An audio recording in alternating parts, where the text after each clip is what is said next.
Welcome to the fourth Parent Community Educational Series. I'm Tom Burton, Superintendent, and this is the power of technology.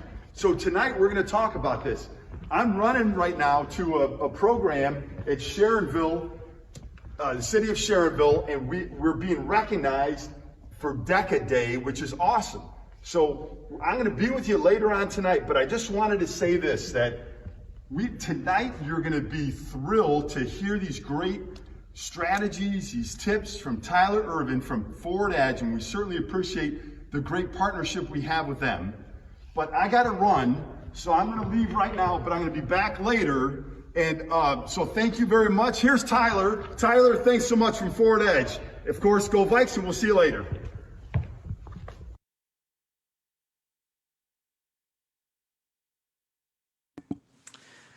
All right, everybody. Well, thanks for the introduction. I'm going to go ahead and start sharing my screen, and we're going to dive right into the presentation today.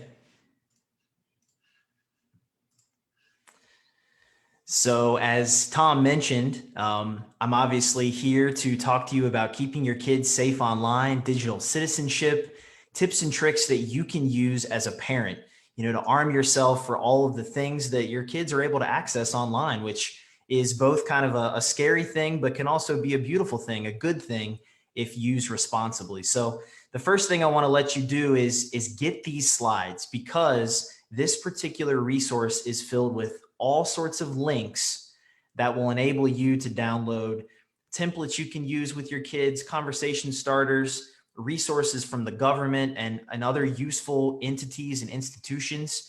And really, this is meant to be something that you can come back to as a resource and a reference over time.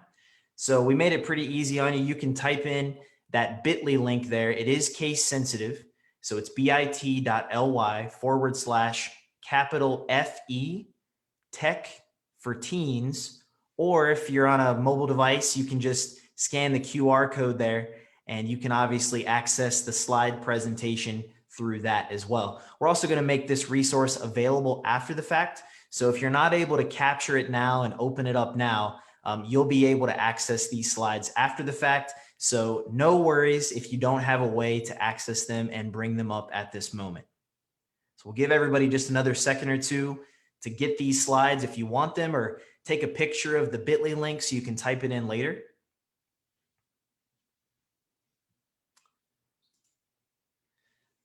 But we're going to go into the theme of the presentation, and that is keeping your kids safe online. What a topic, both relevant but so important in the day and age which we live in now, with many of our students doing some remote learning or hybrid learning, or of course, just being kids, having access to cell phones and computers and tablets.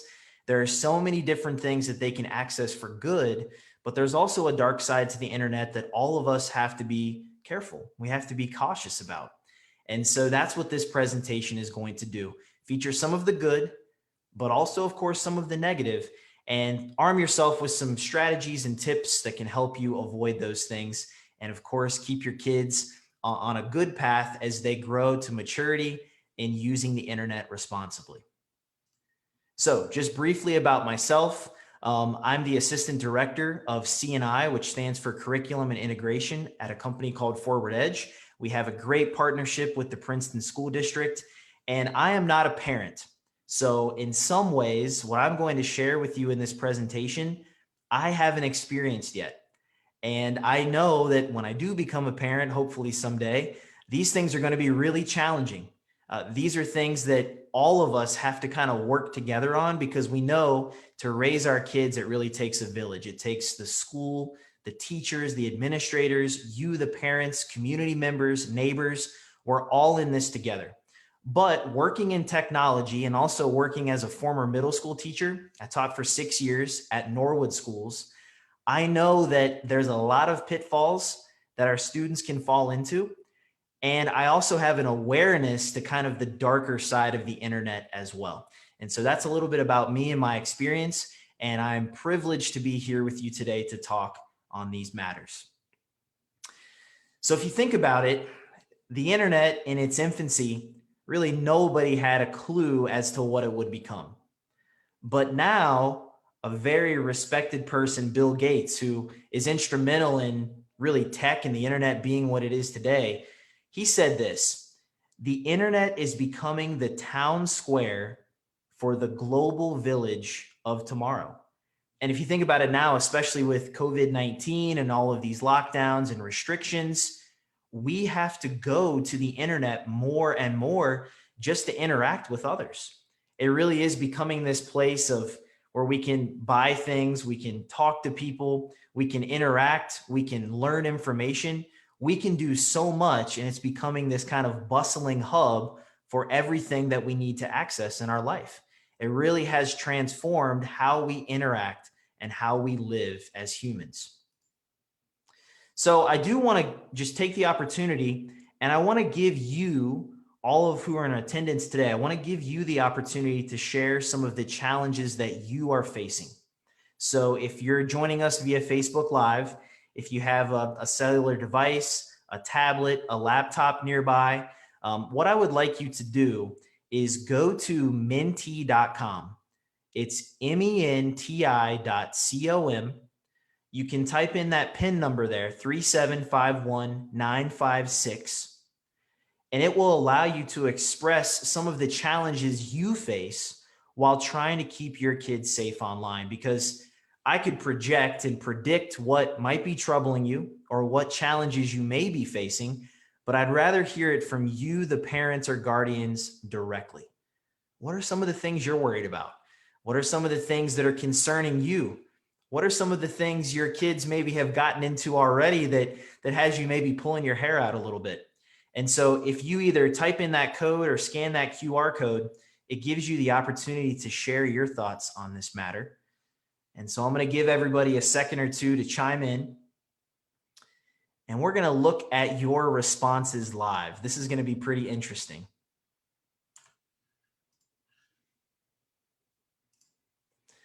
All right, so here's some of the things you've said. So we have a lot of responses so far, but as these responses scroll up and down, notice some of the things that you're concerned about. Crossing a line of trust, internet predators, cyberbullying, maybe even a lack of openness, a lack of communication with you as their parent. What about things like adult or mature content? I mean, there are just plenty of other things. And as you can see, as these are scrolling up, many more things that you're worried about. All the apps they can access, maybe people posing as someone who they really aren't on the internet, trying to prey on your kids. What about even things like YouTube, which can be so good and fun, having material on it that maybe we don't want our kids to see? What are some things we can do to avoid that situation, to mitigate those different circumstances? And so here are just some of the things that you have posted, and I appreciate you taking the opportunity to do this. But I'm ahead and go back to the presentation here. And so with all of those things that are on your mind, now we want to arm you with some tips. What can you do to keep your kids safe online? Well, really, this whole entire section comes down to staying educated and staying aware. You know, the internet is always changing. When you think about it, there are new apps and new websites and new pitfalls every day with what we access on the internet. So maybe staying educated and staying aware, that involves a lot of effort and energy on our part. But before we focus on some of those things, let's focus on some of the positives. We mentioned that the internet is so powerful. It's such a great tool. Most of us likely use it each and every day of our lives. You know, who would have thought that now we can have the internet in our pocket everywhere we go? We can just pull up a website, pull up an app, and at our fingertips, we have things available to us to allow us to access internet wherever we are. So notice some of the positives. And I want you to look at this series of images and just see some of the things that the internet allows us to do. The internet gives us as a positive tool. So think about things like social media, communicating and contacting old friends. What about Facebook? They dedicated a safety check to make sure people were okay during natural disasters. This man in Haiti, he used his iPhone to treat wounds while he was trapped after a hurricane. Someone on Instagram was able to diagnose that their granddad actually had cancer by a picture that was posted. And then this last one, an adopted man was able to reunite with his birth parents 37 years after connecting through a DNA test kit. So that's just a small sample of some of the great, positive, heartwarming things that are brought to us by the internet. I mean, goodness, look at some of these things. Being able to treat yourself as you're stuck in rubble, all because you had your iPhone in your pocket, being able to find your birth parents, being able to connect with people all across the globe with just one click. Here we are tonight, each in our own different homes, all together on a Facebook Live. And so the internet certainly allows us to do so many amazing things. Like we mentioned, instant access to information, global connectedness, those friendships that we might not have had we not had the internet or social media. Real-time communication. How many times have you Facebooked someone or been on a Zoom call now that we've had these COVID-19 lockdowns and restrictions?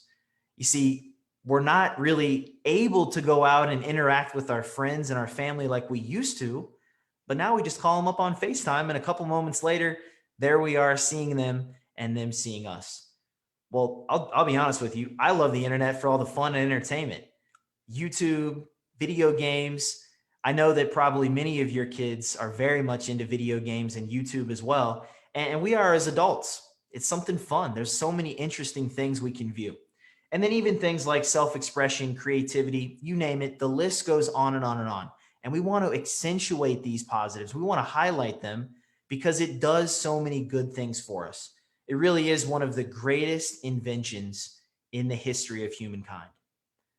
But, as mentioned, there's always a but. What about some of the negatives? Where do you as a parent have to be cautious? What do you need to be on the lookout for? Well, let's go through just a few examples, and hopefully these are not some of your worst fears imagined, because you're going to see some of the things here, they're not ideal. They're definitely not things that make the internet fun, entertaining, worthwhile. So notice, of course, cyberbullying. We have, of course, things like sexting. This poor girl was cyberbullied and she committed suicide. How terrible. Our data, Facebook leaking it, other companies leaking it, our passwords being compromised, an app like TikTok actually being investigated by the government over the way it uses data, all sorts of hacks of our passwords and our accounts. A social media post actually caused an athlete to lose his Division I scholarship because of comments he had made years earlier as a younger person. And then notice this, everyone saw it, how quickly bad information, bad images can be shared with hundreds upon thousands of people. Certainly, these are our worst nightmares. These are things that we wouldn't want to happen to anyone. We certainly don't want them to happen to our kids. We have to protect them. We have to make sure that we're aware of the dangers and then take steps to make sure that they're avoiding any and all of these scenarios that we just brought up. And this is just a handful of situations that I could have shared with you today. So when you think about it, things like cyberbullying, we know that many of our younger students, teenagers, they experience that maybe on a daily or weekly basis. All the inappropriate content out there, what really are they seeing? What do they have access to? Then things that we sometimes don't think about, identity theft, data leaks, our passwords, of course, online predators. And then we even mentioned before, revisionist history. Maybe I post something when I'm just a young, dumb teenager, but years later, it's maybe taken out of context and I lose a scholarship. I don't get a job promotion. I maybe get blackballed by friends or family because they see something that I posted years before. And so all of these online dangers can result in a lot of negative things, depression, anxiety, loneliness, and we do not want that to happen to our kids. So what can we do?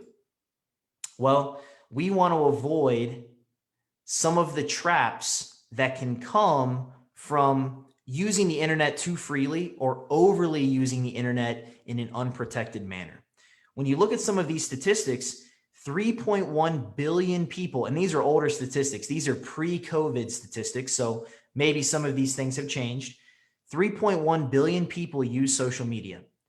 95% of teens have smartphone access, and 61% of teen interaction happens online.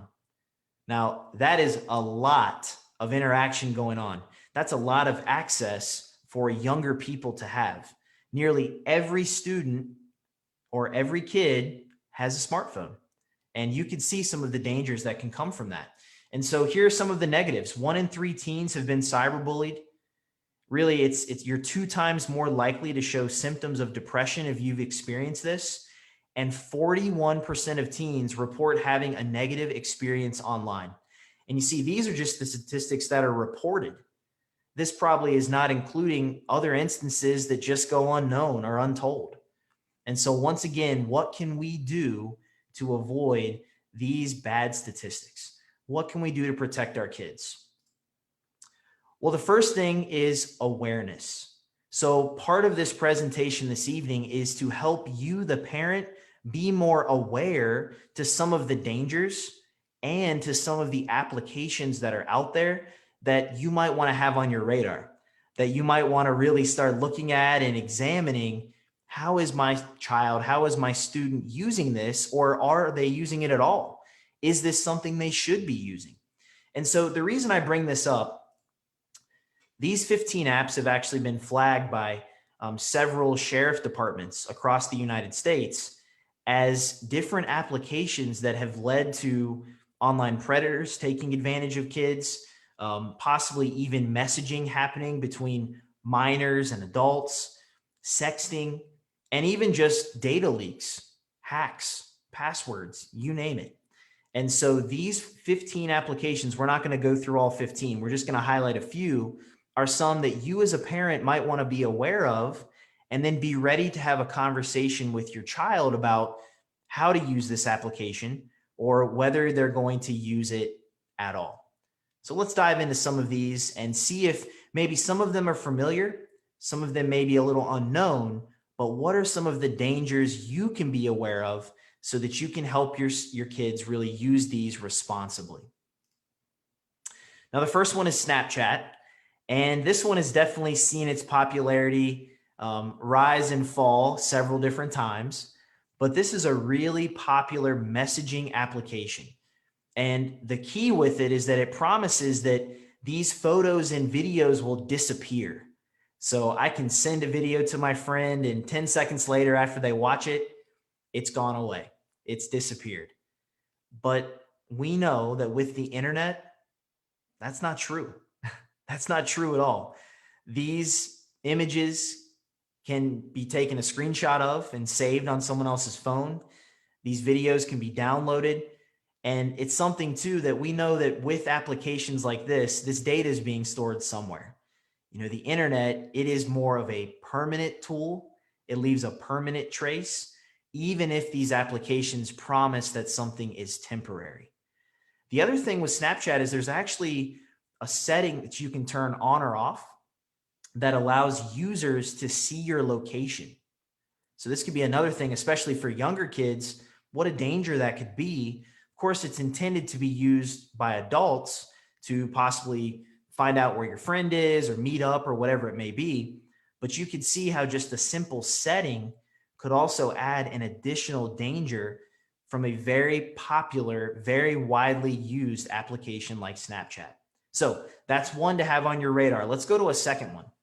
Now, this one is wildly popular. TikTok is so much fun too. Who doesn't love watching some of the creative TikToks that are out there?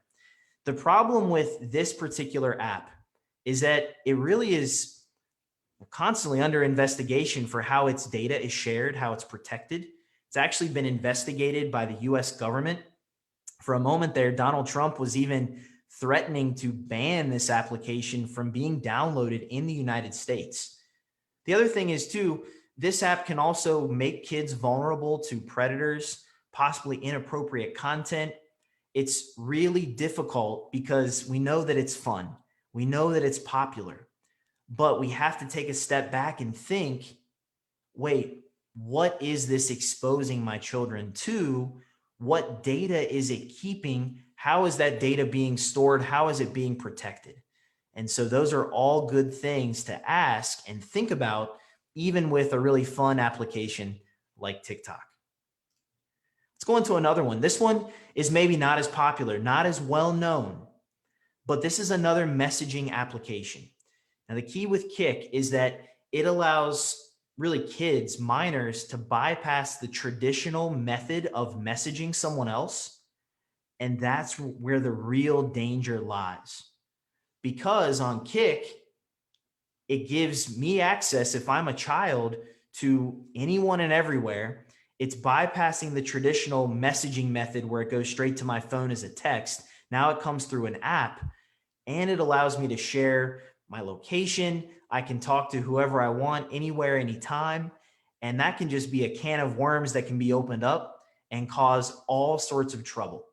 So this is another application. Not to say, of course, disclaimer with all of these, just like with the internet in general, there is good that can come from there. Is fun and entertainment, but there's also a caution to be had as well.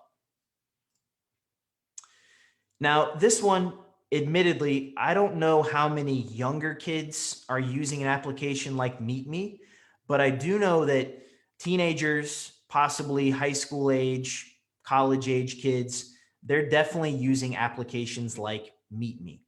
So it's a social media app, kind of also has this vibe of being a dating app as well, under the guise of a social media app. But once again, notice one of the cautions. It suggests friends or interactions based off of your geographical proximity. So you could think to yourself how this could be used by online predators or people with all sorts of ulterior motives and bad intentions. And once again, because this is kind of a social media, hey, make new friends, kind of a dating app, but not really, it also intrinsically encourages people to meet up in person. And so this can be another application where, used unwisely, can cause a lot of problems. Now, this one's sneaky. And hey, I'm the tech guy, so I get a bad rap, especially if any kids are on this Facebook Live right now. They might be saying, this guy, he's a little too over the top. He's a little too strict. This particular app is sneaky because to mom or dad, it looks like a calculator. You're thinking, oh, my son or daughter, they're doing math. They downloaded a calculator on their phone. This is great. But it's actually a vault. It's a vault that hides really whatever. Videos, images, downloads, things that you wouldn't want someone else, like mom or dad, to see. And so what can look very innocent may not be.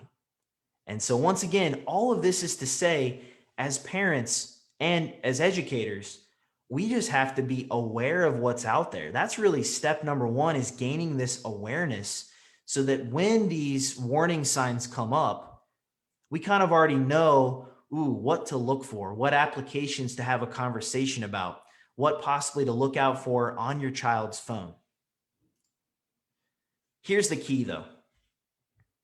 Remember, there's always going to be another app. There's always going to be another website. You can't keep up. You just can't. So being aware is part trying to keep pace with technology and all the updates, but you also have to kind of just commit yourself to this never-ending battle. You have to know that I have to educate myself as an adult, as a parent. I have to be aware if I want to have a chance to have these conversations with my child. And so, there may be a new app tomorrow that becomes the next big hit, but are we ready to have a conversation about it? Are we ready to see what are some of the benefits? And then maybe what are some of the drawbacks so that we can assess it and then have that conversation with our children. So now let's dive into the strategies. This is the part that really benefits all of us. We need to know that we're not in this alone. that if we're armed with the right strategies, we can help our kids navigate the internet safely. We can help keep them safe online. We can feel confident in that. So some of the things I want to share with you, there's links later on in the presentation as well, but there are several resources in this presentation that even help you just get the conversation started, kind of get the ball rolling a little bit. These conversations can be tough to have, but I'll tell you that these conversations, although awkward, although not the most fun to have as a parent, they can save you from the conversations that are really nightmarish down the road. When your child does get cyberbullied, or when they do post something inappropriate on social media, or when they do get involved in something else, having these conversations can really help. And so once again, I'm not a parent. I know that this is a tall task, but these resources can really help you get the conversation started and get the ball rolling. And then it also mentions some teachable moments.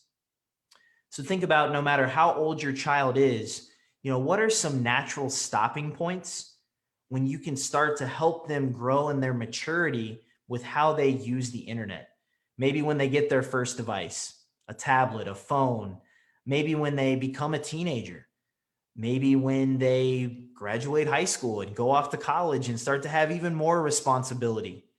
These are all times when we can look for this little in where we can have a conversation and have a teachable moment with our kids. So those resources are available to you. They're linked in this presentation. Now, some of the things that I want to also keep you aware of, the big thing is this: educate yourself, be ready to have these conversations. Look out for warning signs. The warning signs will show themselves to you, whether your children are seeming depressed or isolated, whether they're, hiding their phone from you. But ultimately, you want to capitalize on those teachable moments. And these are all things that can help you keep your kids safe online. So let's talk briefly about two more things.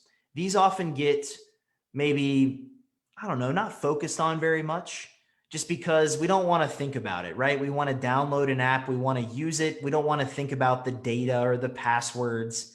But this is an important conversation to have as well, even for us as adults. So let's talk briefly about this. Have any of you seen one of these before when you download a new app on your phone or on your tablet?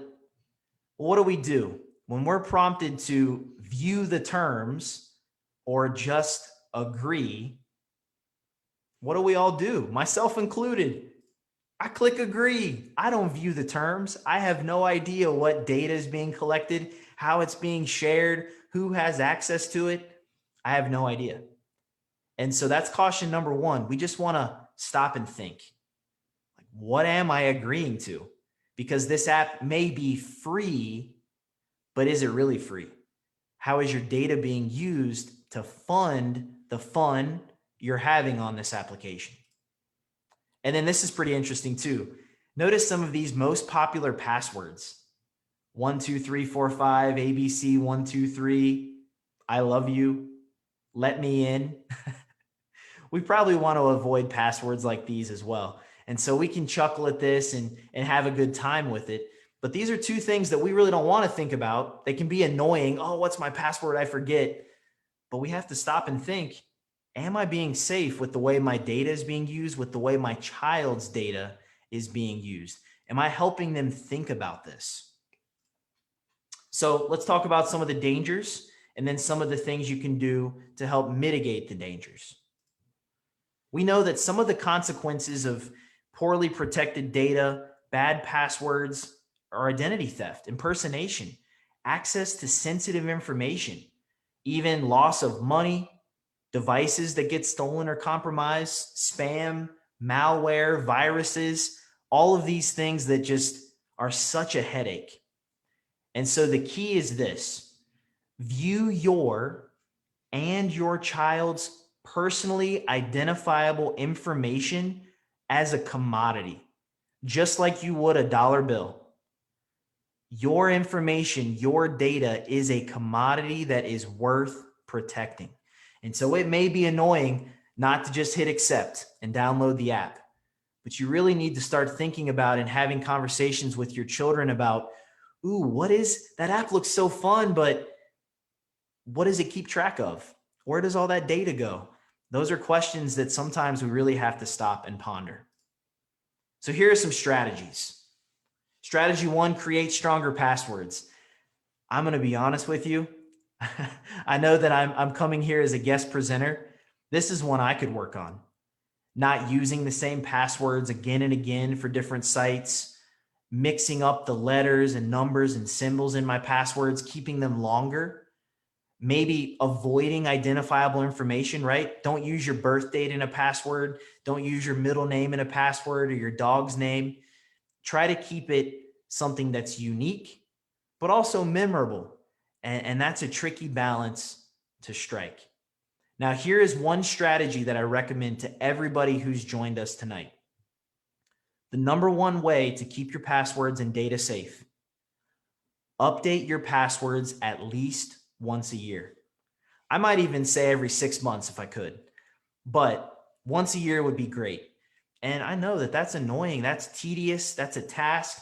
You have to go in and update it on your phone and your computer, but it is worth the effort. So that's strategy number one for both you and your kids. Get yourself and them in the habits of updating your passwords. The second one is adjusting your privacy settings. So especially for younger kids, think about the privacy settings on your social media profiles. Learn who can see what. Are my images available to everyone or just friends? Are my posts viewable to the public or just my friends? And really, for most kids, it's advised that you keep their profiles private, that they're not open to just anybody, because once again, people with ill intent, with ulterior motives, they can take images and they can do all sorts of things with them that might be posted in good fun, but if things are open, they can be used in a bad way. So this is another thing to take a look at. And a lot of these tools, especially tools like Facebook, Twitter, Instagram, they have so many great privacy settings, but the key is going into them, understanding them, and updating them. And this may be something that as your child grows older, some of these settings you can start to taper off and loosen up on a little bit. But this is another great strategy to arm yourself with, is to make sure that you know the settings and adjust the settings to keep your kids safe. Here's one more. Review your digital footprint. So we mentioned that Division I athlete, he lost a scholarship to an awesome school because of a silly post he made when he was younger. And so it's good for us to know that we have to think about what we have posted in the past and really what our brand is, what our footprint is, what the message or persona is that we're creating online. So we want to help our kids examine that too. We might even perform a search of our kid, of our child. What is out there? What pictures show up on Google? What profiles show up? And then help them to remove unwanted content. Think about, hey, was that the wisest post? Was that the best idea to share your location? Was this the best image to add to your profile? Those are all things that, once again, tricky conversations to have, but in the long run could be so beneficial. And so once again, just like your passwords, review your child's digital footprint at least once a year. And this is a good thing to do with them to help them kind of see how they can stop and think about the persona that they're creating and sharing with others online. So here are some do's and don'ts. And so we've talked about all of these things, but just some really good worthwhile reminders to keep in mind as you look to protect your data. So a couple of more resources here. There's this digital reputation checklist that helps you review your child's digital footprint with them, even gives you some steps you can take to do this. Then there's this student data privacy. It helps you understand how your child's data is being collected, shared, protected. And it also just, reminds you at the end, remember, you have control. So we're in all of this together, and we want to make sure that we're aware and that we're doing what we can to protect our kids. So here's another kind of big takeaway. Remember, your digital footprint, it's really like your digital tattoo. It's not a footprint that just can be wiped away in the sand or, in the mud, right? It's a tattoo. The internet, it's written in ink. It is not in pencil. So think before you accept terms, you share information, or you make posts. And the better we can help our kids to understand that, the safer they will be online. So we're going to conclude with just a really brief section on screen time. This is a tricky one. I'm thinking right now, with COVID going on, our remote learners, our hybrid learners, maybe even back in the spring when the coronavirus pandemic just came to the United States, kids might have been home all day on phones and tablets and Chromebooks and laptops. Screen time probably skyrocketed. But here are some good tips for you as a parent to help control it and keep it balanced. So just some quick statistics. 5 hours a day, not including schoolwork, that's how often tweens spend on some sort of device. Now, what about our teens once we get into high school? That's estimated to be about an average of 7 hours per day, not including their schoolwork. You might think, when do they have time to sleep? That's a lot of screen time. And those are maybe pretty alarming numbers. And maybe if we're being honest with ourselves, I know if I'm being honest with myself, I'm on my phone and my laptop a lot too. So maybe this is something we can all think about together. But here are some of the negatives once again. Too much screen time, it can result in isolation, inactivity, insecurity, which leads to things like emotional distress, depression, you name it. We want to strike the right balance with how often our children are on devices. So what can we do? Well, here are several strategies that are considered best practices when you are looking to find the right balance with your kids. So here's a couple of things. 1, setting boundaries. Now that looks different at different ages, right? So maybe when you're younger and you have younger kids, maybe after 7 p.m., 8 p.m., they don't have access to the tablet anymore. Or maybe the tablet and phone is kept in the parents' room at night once the kids are in bed. Maybe there are curfews in place, or maybe there's some sort of active screen time that you can encourage that gets the kids up and moving and interacting with others. There's even, if you have to, there's a contract included in this resource that you can use to really set up this whole collective family agreement. Maybe one night of the week we all have dinner together, or maybe after 9 p.m., all of us put our devices down, or maybe when we're at the kitchen table, we put our phone in a little bucket in the middle of the table until dinner's done. Whatever it is, the decision is you. It's for you, the parent, because a one size fits all formula, it doesn't work from family to family. It maybe doesn't even work from kid to kid. We really have to think about what is the appropriate amount of screen time and how can we help our younger ones manage it effectively. So I mentioned that online safety agreement. So you can go ahead and you can download this, print it off, put in some sort of rules that fit you and your children, and then everybody can sign it. And so like this is serious. This is something we want to work on and make a priority. And then, of course, some other great resources as well. So I'm going to click through these pretty quickly here, but these are all available to you in this presentation. So some last minute takeaways, because I know that I have gone slightly over my time, but I'm very passionate about this subject, and I hope that you've learned some good takeaways and tips. But here are some ones to really take home. Communicate with your kids early and often. Don't hesitate, even if it's an awkward conversation to have. 2, monitor your child's online activity. We all play an active role in being aware of what our kids are up to. And so we may feel like we're taking their privacy away or we're micromanaging them, but view it as protecting them, because that really is what it is. Review your online presence together. We talked about how a digital footprint is like a digital tattoo. It's important to review that regularly.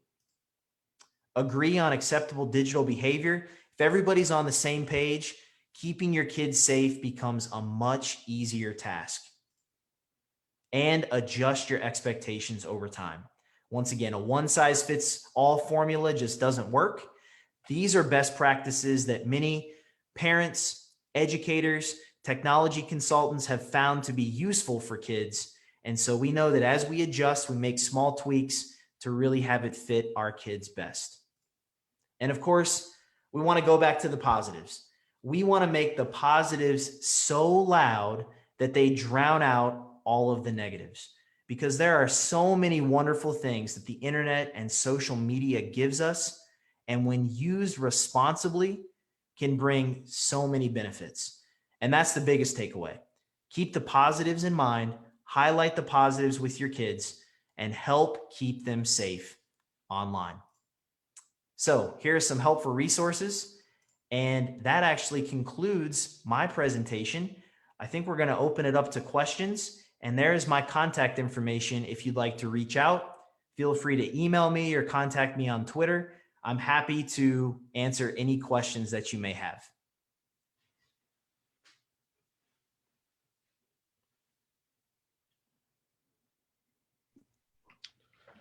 Wow. Thank you, Tyler. That's some great information. I love the fact that the parents got to kind of chime in earlier and be part of it through the app that you introduced. And now for those that are watching us on Facebook, this is your chance to interact directly. I'm Chris Lockhart. I'm the Director of Technology for Princeton City Schools. And again, Tyler has been introduced. They're a great partner. They help fill a lot of the gaps and things that we in education need additional assistance. So again, if you're on Facebook, just go ahead and type something in the chat right there if you have any questions that you have. And while we're waiting for questions, because there is a little bit of a delay, Tyler, talk to me. I know in your resources, you talked about some of the companies that provide internet access. Is there any way to contact them as far as safety or internet safety protocols? Do they have those available? Yeah, that's a really good point, Chris. So that second to last slide, some of the links on it actually take you directly to companies like AT&T, Verizon, or other popular internet service providers, Spectrum, Cincinnati Bell, all of the things that they do for families, and even some of the protections that they have built in. Some of the parent monitoring softwares, but if you don't want to get that invested in it, just things like web filtering or other tools that parents can turn on to put some things in place to keep kids safe online. And honestly, most of, if not all of those tools offered by your cell phone provider or your internet service provider, those are mostly free. And so it really just comes down to, activating them on your family plan or activating them on your cable bill, and then kind of putting some of those settings in place so that now, kids on their phone or their tablet or whenever, they're browsing the internet at home, those protections are in place and they're provided usually, like I said, for free through those companies. So that would really be, I think, the first place I would go to if I was a parent, see what's already available based off of the services that's being provided for you from your cell phone or from your cable company. Very good, very good. So you mentioned about some software and protections provided by the internet providers, be it a landline or cellular. What other options are available to parents? You mentioned two things. One was more of a blocking, the other was more of a monitoring. Talk to me a little bit about what the monitoring looks like. Yeah, so some of the monitoring software that is out there, there are apps you can use on your phone. There are monitoring softwares you can download on your, home PC, home laptop. They can get as detailed as you really want. I mean, they can log things like browser history, all of the websites that different users go to. They can even clue in on terms that are searched for. You can flag certain words or flag certain categories so that they're not viewable or not accessible on your home network. They even, with some of these cell phone companies, some of these monitoring softwares will allow you to clamp down even who the cell phone is able to call or text. Or I know this is very big brotherish, but even the incoming messages to a phone, the images that are sent. So by no means am I advocating and saying every parent needs to do that, but just know that, if you are worried or if your child is experiencing some of these warning signs or they're having problems, these tools are there if you need to go to that level or if you want to have that layer of confidence in knowing what they're navigating, what they're accessing, what they're looking at, who they're talking to. All of those things allow you to really monitor all of the incoming and outgoing traffic on the device. Very good. So a quick follow-up to that. Let me ask you, if I feel like that's something that I should do, what is your thought on whether or not I should inform my students of those tools or not inform them that I have those tools? Yeah, I think that's a tricky question. I think that it kind of goes back to there's not a one size fits all formula. For me, I was the type of kid, if I knew there was the threat of it, that's all I needed. That would deter me. But I think my sister would admit she was the one, she would call your bluff. She needed to know that that monitoring software was in place and that it was working and that it was downloaded and it was tracking what she was doing. And so I think that it really just comes down to knowing the personality of your kids, to knowing what resonates with them, what speaks to them, what possibly level of discipline or monitoring they need. And I think that even works, in our schools with students. Sometimes the kids just need to know, oh, on the Chromebooks, the IT staff can track me, and they're just not even going to push it.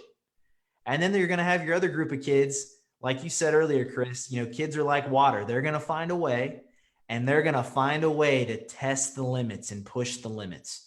And so I know that that's not necessarily answering the question, but it really is just like knowing your child, knowing their personality, and then letting them know based off of what you think would be best for them.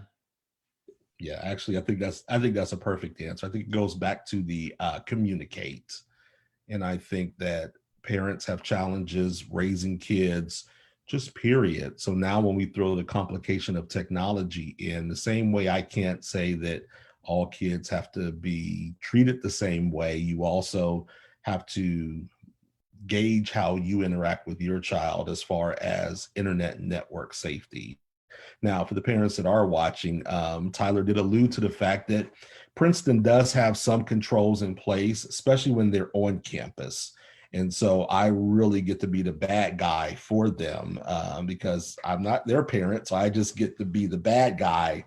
And we do put barriers in place to keep the students safe while they're at school and on the school network. It's not 100% guaranteed because things are constantly changing, but we take it very serious to make sure that those students are protected. One of the challenges that we're dealing with now, one of the reasons we invited Tyler to come on, is the fact that now we're sending these devices home, and we want you to have some other tools, including checking with your ISP. I know some of you have reached out directly to me with some concerns about the students and devices. I'll go on just a little bit to add on to what Tyler has said, which has been so good and encompassing, but there are some low-tech things that you can do also to protect your students. Number one, limit their availability to technology in private spaces. My girls were just about the age of technology, and me being a computer guy, I had computers in the home, but they weren't allowed to use laptops in their bedrooms, and the computer for family use was in a public area. Number two, again, know what your student has access to on all of their devices, which will include their cell phones. Some of their gaming systems have internet access also, tablets, all of those things. So, it's some work, but the parents have to kind of educate ourselves also to understand the threats that are out there. And then the biggest one, communicate, communicate, communicate. We can't protect our students from everything in the world, but good parents are always talking, having those dialogues, having their conversations with students about how to be safe online, IRL, which is the kids' way of saying in real life, and all those other spaces.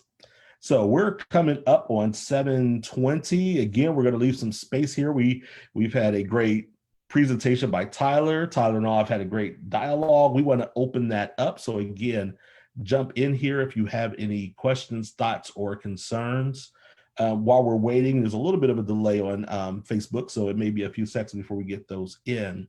You all can always contact me.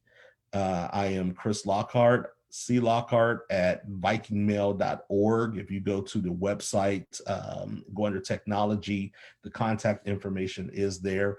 I'll try to do my best to get back to you as quickly as possible. You have Tyler's contact information. If for some reason you don't, you could always contact me and we'll put you in touch with Tyler. But the bottom line is we want to make sure that your students are safe.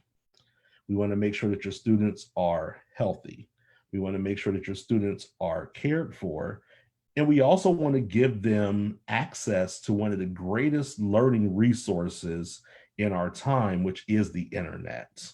I'm a little bit older, as you can tell. So I remember the encyclopedia salesman would actually come to the door, and we were so excited because I know my family, my mother was always into learning. My father was always into learning.